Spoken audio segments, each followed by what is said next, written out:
Olá, sejam todos bem-vindos ao nosso canal. Nós vamos ter um tempo agora estudando e meditando na Palavra de Deus. É bom estar com Jesus, é bom meditar na Bíblia, é bom aprender das Escrituras, os ensinos de Jesus. Hoje vamos meditar sobre a morte, a vida depois da morte, da passagem nesta terra, conforme nos conta a Bíblia. Amém? Amém.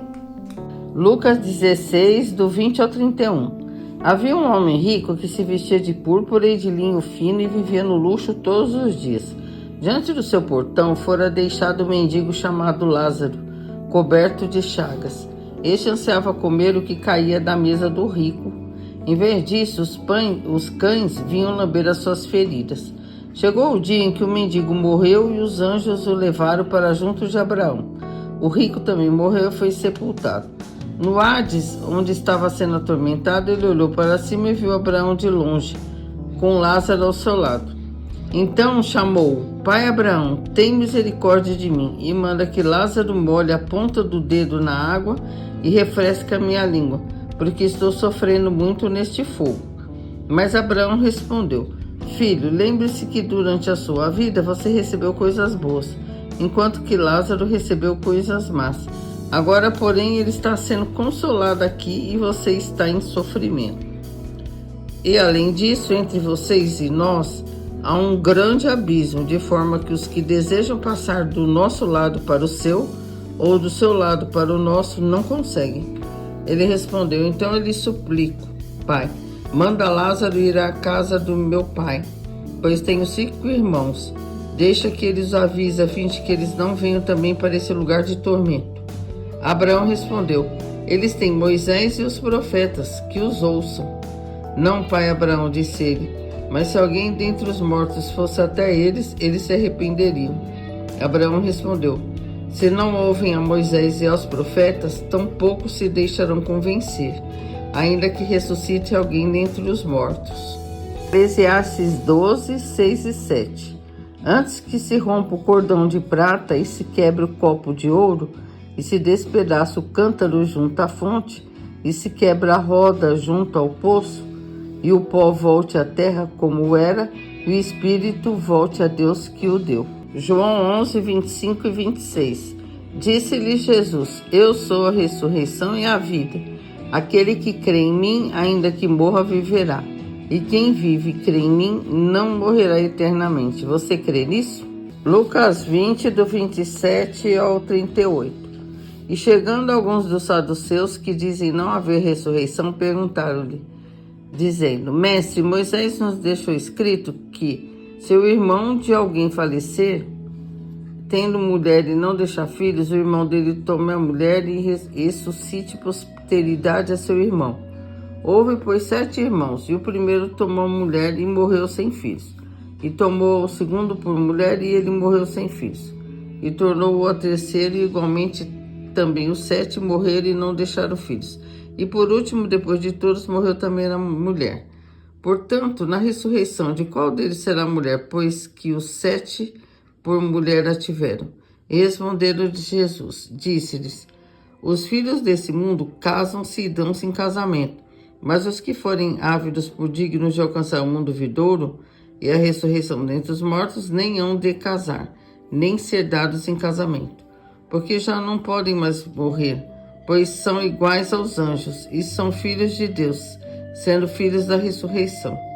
E que os mortos hão de ressuscitar também, o mostrou Moisés junto da sarça, quando chama ao Senhor Deus de Abraão, de Isaque e de Jacó. Ora, Deus não é Deus dos mortos, mas de vivos, porque para ele vivem todos. Amém. Então a Noemi leu versículos bíblicos, não é? E a morte é um fenômeno que acontece uma hora ou outra com alguém que conhecemos, nossos parentes. Ela vem para todos e um dia vem para nós. No livro de Eclesiastes, que é o livro da sabedoria, no capítulo 12, existe essa passagem que a Noemi leu, que diz que antes que nós cheguemos na velhice, ou que nós possamos buscar a Deus, antes que passemos por essa experiência, porque Eclesiastes define assim, que o pó volte à terra, que é o nosso corpo. O nosso corpo, depois da morte, vira pó. Os elementos químicos que existem no nosso corpo são os mesmos elementos químicos que existem na Terra, não é? E esse nosso corpo vai se desfazer, o nosso corpo de matéria, e esses elementos químicos voltam a fazer parte da natureza, da Terra. Mas aí diz assim, o espírito volte a Deus, que o deu. O espírito é de Deus. Então esse é o fenômeno que a Bíblia explica como essa passagem do espírito que ele volta para Deus. O espírito veio de Deus, o nosso espírito, e ele voltará para Deus. Mas o que Jesus ensina, não é? Nós lemos, a Noemi leu, a parábola do rico e do Lázaro, não é? Se essa parábola conta uma história real, se ela apenas é uma alegoria, uma invenção que Jesus usou para nos ensinar verdades espirituais, não importa. O importante é nós tentarmos entender aquilo que Jesus quis passar, quis ensinar. Ou várias lições. Às vezes, numa parábola de Jesus, existem infinitas lições, não é? Mas a parábola é assim, existem dois extremos. Existe um homem muito rico, que vivia na riqueza, usufruindo dos prazeres da riqueza, usando roupas de luxo, comendo do bom e do melhor. E existia o homem muito pobre, que tinha que comer migalhas que caía da mesa do rico para sobreviver. São dois extremos. São dois extremos. Uma pessoa muito rica, com recursos de sobra, e outra pessoa sem recursos nenhum, sofrendo todo tipo de humilhação, de privação, sofrendo frio, calor e todas essas coisas que as pessoas que estão nesse estado de pobreza extrema sofrem, não é? Mas nessa história existem esses dois extremos. E a morte chega tanto para o rico como para o pobre, não é? E como diz Eclesiastes, os espíritos voltam para Deus que o deu.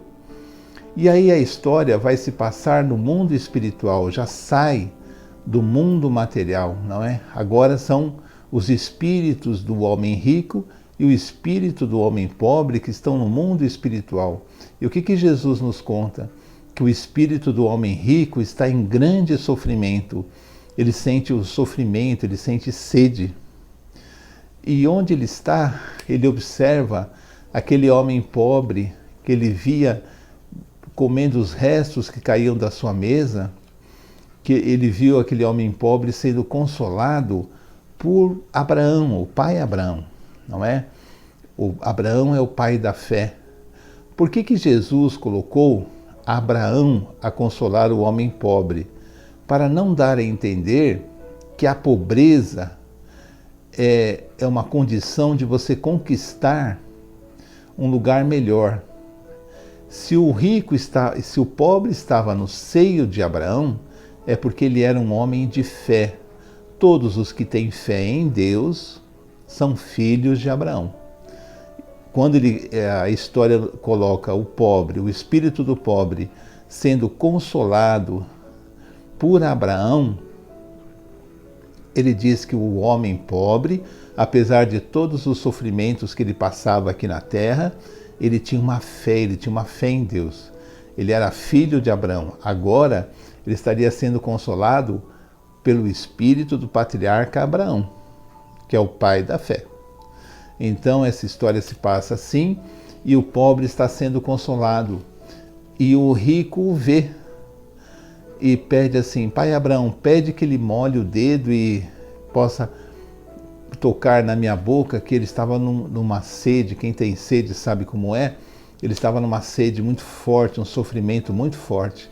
E Abraão explica para ele que aquilo não era possível, que aquela condição que ele se encontrava era devido ao seu procedimento na terra, porque as pessoas que têm muitos bens, elas devem saber que aquilo é dado por Deus para que elas possam fazer o bem ao próximo e não de uma forma egoísta, juntar, ficar só para ela. Tem pessoas que confiam demais na riqueza e ainda querem roubar, além de ter a riqueza, e não pensam nessa situação após a morte, porque é uma situação que a justiça de Deus irá cobrar. E esse rico, ele está passando necessidade, e Abraão explica para ele: olha, você está sofrendo porque aqui na terra você teve uma vida muito regalada e você foi muito egoísta, você não teve misericórdia do sofrimento do seu próximo, uma vida muito afastada de Deus. Ele não era filho de Abraão.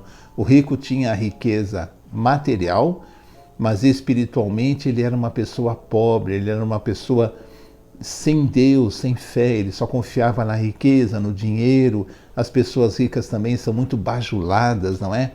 E elas acreditam na bajulação e elas são enganadas pelo espírito do engano, porque elas não percebem Deus na vida delas, não é?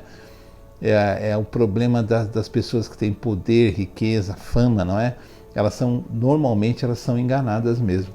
E aí esse pobre nunca pensava em Deus, e o rico nunca pensava em Deus, e o pobre era um filho de Abraão. E Jesus dá essa parábola dizendo assim que depois da nossa passagem, depois que o fenômeno da morte acontece, que, como diz Eclesiastes, o nosso corpo vai para a terra e será desfeito, virará o pó da terra, voltará à natureza, que o nosso espírito irá para o reino de Deus, para o mundo espiritual. Então aí nós vemos que a Bíblia realmente ensina que depois da morte, há vida, há juízo, não é? Há esclarecimento, porque nós temos que entender que a morte, ela é um fenômeno que virá para todo mundo. Então, vamos pensar nisso, como nós estamos vivendo, se estamos sendo egoístas, se estamos deixando Deus para lá, porque às vezes nos preocupamos com tantos assuntos que não nos dizem respeito, e deixamos as coisas de Deus para segundo, terceiro plano, e não deveria ser assim. Nós deveríamos também ter essa fé que esse pobre dessa parábola tinha, porque ele era filho de Abraão, não é? Mais tarde, Jesus diz assim, no Evangelho de João: havia morrido o seu amigo, não é? E ele iria ressuscitar, não é? Ele iria ressuscitar. E Jesus diz assim: eu sou a ressurreição e a vida. Jesus diz dele mesmo: eu sou a ressurreição e a vida. Aquele que crê em mim, ainda que morra, viverá. Então, para aqueles que creem em Jesus, a morte não é definitiva. Nós viveremos com Deus, porque Jesus é a própria vida. E quem crê em mim não morrerá eternamente. Aí Jesus pergunta: você crê nisso? Você crê nisso? Isso está em João 11. Nós cremos sim, nós cremos que vamos passar pelo fenômeno da morte, o nosso espírito irá para o reino de Deus, o nosso corpo voltará à terra, virará pó, como a própria Bíblia ensina, mas nós temos fé em Deus e voltaremos a viver por causa de Jesus, porque também somos filhos de Abraão. Se temos fé em Deus, também somos filhos de Abraão, não é? E existe outra passagem interessante que a Noemi leu, que os saduceus, não é? Por que os saduceus? Porque existia no tempo de Jesus os fariseus, os escribas e os saduceus. Os saduceus, eles não acreditavam em vida após a morte. Para eles, a pessoa morria, acabava. Eles não acreditavam. Os fariseus criam na vida após a morte. E os saduceus queriam perguntar a Jesus a opinião dele, queriam testar Jesus. E vem com aquela pergunta intrigante: uma mulher que casou com 7 irmãos, se existisse vida após a morte, de quem ela seria mulher no mundo espiritual? De quem ela seria esposa, se ela casou com os 7? E Jesus explica que a nossa vida aqui na terra não tem nada a ver com a nossa vida espiritual, não é?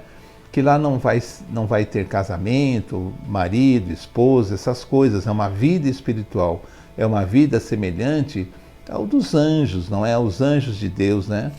E ele diz assim: olha, e Deus não é Deus de mortos. E ele explica que quando Deus fala com Moisés na sarça ardente, porque Moisés, ele estava andando no deserto, ele viu um fenômeno de uma sarça, que a sarça é um tipo de uma folhagem seca, não é? E ele viu que aquela folhagem seca, ela pegava fogo, mas não se consumia. Ele achou aquilo um fenômeno intrigante. Moisés se aproximou da sarça e viu que ela não se consumia, e Deus disse assim: olha, tira os sapatos, que o lugar que está pisando é um lugar santo.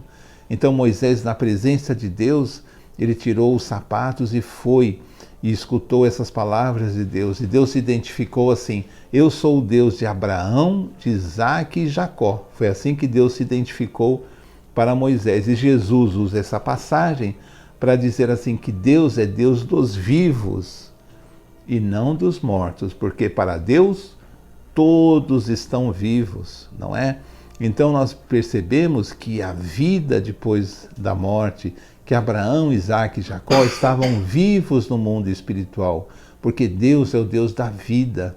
Se passamos por essa experiência da morte, que às vezes nos abala tanto, um familiar, um amigo, nós mesmos às vezes temos uma doença que pode nos causar uma morte, uma doença que pode ser mais grave, não vamos temer, porque isso faz parte da vida, isso é um fenômeno. Jesus cita, a Bíblia ensina sobre esse fenômeno e nos diz assim o seguinte: com Jesus não morreremos eternamente, com Jesus viveremos eternamente na bênção e na graça de Deus. Por quê? Porque Jesus está conosco, Ele é a nossa vida, não é? Então vamos aceitar essas coisas de Deus e entender que a Bíblia nos ensina isso, mas a Bíblia nos ensina que nós viveremos eternamente com Jesus. Amém? Amém.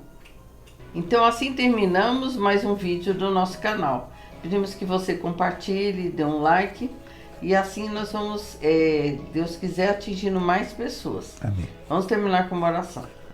Senhor, em nome de Jesus, agradecemos por esse tempo, que nós possamos, Senhor, sempre priorizar o Teu reino, não entrar em desespero com os problemas, mas colocando tudo nas Suas mãos. Pedimos por todas as pessoas que estão assistindo esse vídeo, o familiar dessa pessoa, pedindo pelo nosso país, os países do mundo.